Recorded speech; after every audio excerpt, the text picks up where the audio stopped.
Oke, assalamualaikum warahmatullahi wabarakatuh. Kembali lagi bersama Ilham Januar Ramadan. Saya mahasiswa dari STI PPT Prihatim Tasikmalaya dengan nomor pokok mahasiswa 2035-21053, prodi Administrasi Niaga. Di sini saya akan menjelaskan jenis komponen laporan keuangan dari mata kuliah Laporan Keuangan Bisnis dari dosen pengampu Haji Rudi Setiawan SEMM. Oke, di sini pertama saya akan menjelaskan dulu ya. Di sini saya akan menjelaskan dulu laporan keuangan ya, pengertian dari laporan keuangan ya. Pengertian laporan keuangan adalah sebuah catatan informasi keuangan suatu perusahaan dalam satu periode akuntansi tertentu yang dapat digunakan untuk menggambarkan situasi kinerja usaha atau perusahaan tersebut. Oke. Dan selanjutnya saya akan menjelaskan nih komponen-komponen ataupun laporan keuangan ya. Apa saja unsur atau komponen penting yang terdapat di dalam sebuah laporan keuangan seperti neraca, laba rugi, dan arus kas. Komponen dan unsur utama laporan keuangan dapat dianalogikan seperti blok bangunan yang tersusun rapi sampai menjadi bangunan seutuhnya. Oke.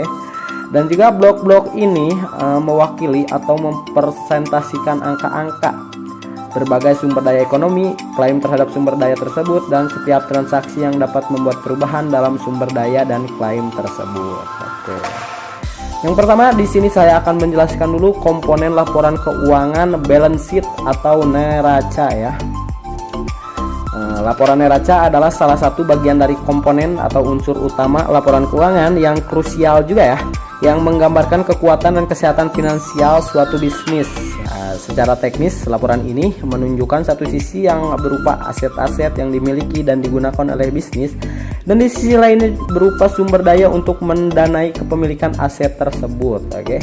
Yang pertama di sini saya akan menjelaskan tentang aset ya.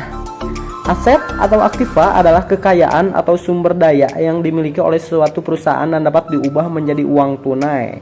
Terdapat dua jenis aset, yaitu aset berwujud atau yang disebut tangible dan juga tidak berwujud, sering disebut intangible. Kedua jenis aset tersebut dikendalikan dengan harapan bahwa itu akan memberikan beberapa manfaat di masa depan bagi perusahaan atau bisnis. Untuk aset berwujud terdiri dari aset lancar dan aset tetap ya. Aset lancar sendiri terdiri dari persediaan, piutang, perlengkapan, dan investasi jangka pendek lainnya. Sedangkan untuk aset tetap bisa berupa bangunan, peralatan, kendaraan, dan sumber daya fisik lainnya. Sementara untuk aset tidak berwujud terdiri dari hak dan sumber daya non fisik lainnya. Sumber daya non fisik tersebut salah satu contohnya seperti hak cipta, paten, goodwill, dan lainnya yang memberikan nilai bagi bisnis. Oke teman-teman. Yang kedua juga saya akan menjelaskan ini tentang kewajiban atau liabilitas ya. Yang kedua ini nih kewajiban atau liabilitas. Kewajiban atau liabilitas adalah utang atau kewajiban hukum perusahaan yang mungkin timbul selama aktivitas operasional bisnis berjalan. Biasanya kewajiban perusahaan diselesaikan atau dilunasi sesuai dengan jatuh tempo yang berlaku melalui transfer manfaat ekonomi seperti uang kas, barang, atau jasa. Akun kewajiban meliputi utang lancar ya, utang jangka panjang, gaji, bunga, simpanan, pelanggan, dan kewajiban lain kepada pihak ketiga. Ditinjau dari jangka waktu jatuh tempo, terdapat dua jenis kewajiban ya. Untuk kewajiban atau liabilitas ini, yang pertama ada kewajiban lancar dan jangka panjang. Untuk kewajiban lancar dapat dilikuidasi dalam waktu 1 tahun, sedangkan untuk kewajiban jangka panjangnya ini cenderung dapat dilunasi ya teman-teman dalam jangka waktu lebih dari 1 tahun. Kewajiban jangka panjang dapat berupa obligasi jangka panjang yang diterbitkan oleh perusahaan, wesel, bayar sewa, guna usaha, kewajiban pensiun, dan jaminan produk jangka panjang. Dan untuk yang terakhir ini dari komponen laporan keuangan balance sheet atau neracanya, saya akan menjelaskan tentang ekuitas ya.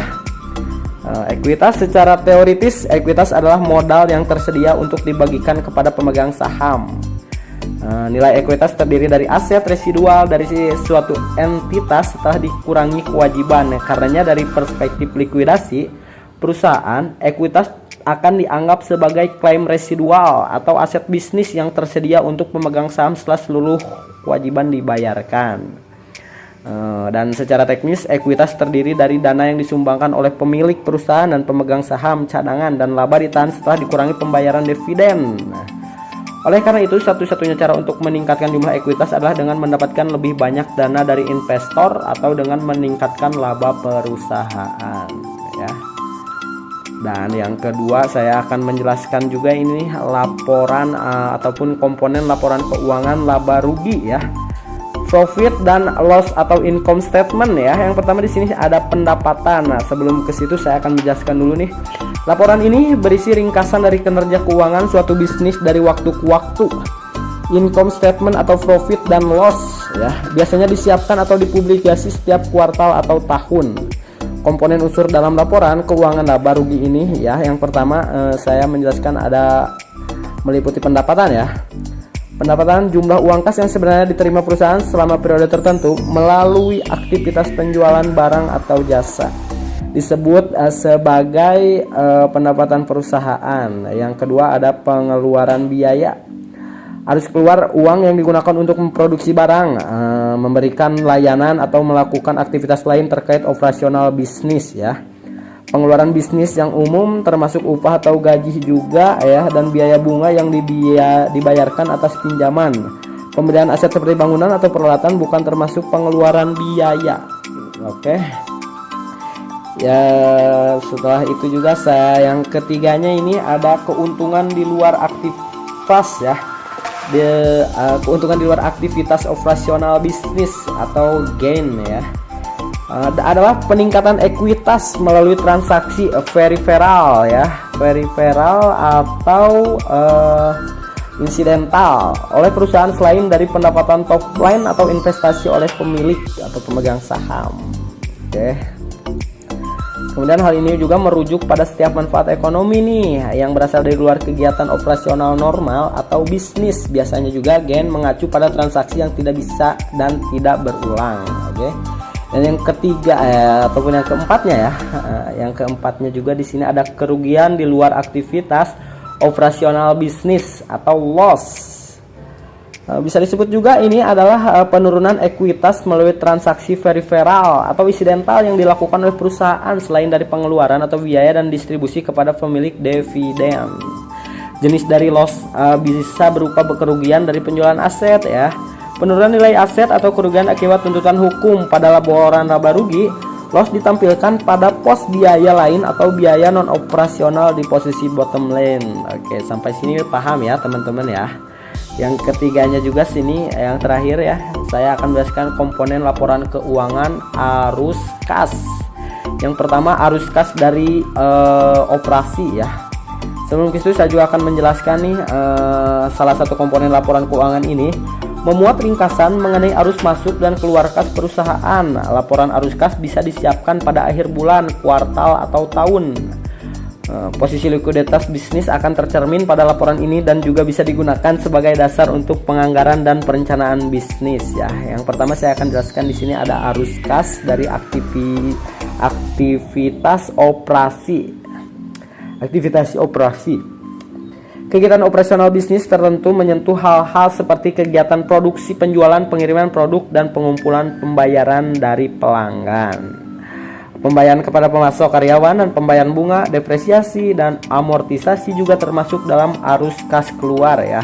Sedangkan untuk arus kas masuk terdiri dari penjualan barang dan jasa, penerimaan kas dari royalti, asuransi, penyewaan aset, dan lainnya masih banyak. Kemudian yang kedua ini ada arus kas dari aktivasi investasi, ya. Pada pos ini juga arus kas dari aktivasi investasi masuk maupun keluar yang terkait dengan investasi adalah seperti pembelian dan penjualan aset tetap, instrumen utang, dan ekuitas di pasar modal dan item terkait lainnya. Yang terakhir ada arus kas dari aktivitas pendanaan, ya, aktivitas pendanaan. Di pos ini akan menampilkan kegiatan yang membantu perusahaan dalam meningkatkan modal dan membayar retur investor. Arus kas pada pos ini terdiri dari pembayaran dividen tunai, penerimaan kas dari penerbitan saham atau obligasi, pelunasan obligasi, dan lainnya. Oke, tiga komponen utama tersebut adalah laporan keuangan yang paling esensial dan secara umum sering digunakan publik untuk keputusan bisnis, walaupun masih terdapat dua komponen laporan keuangan. Sisanya itu laporan perubahan modal dan catatan laporan keuangan atau CALK. Terima kasih.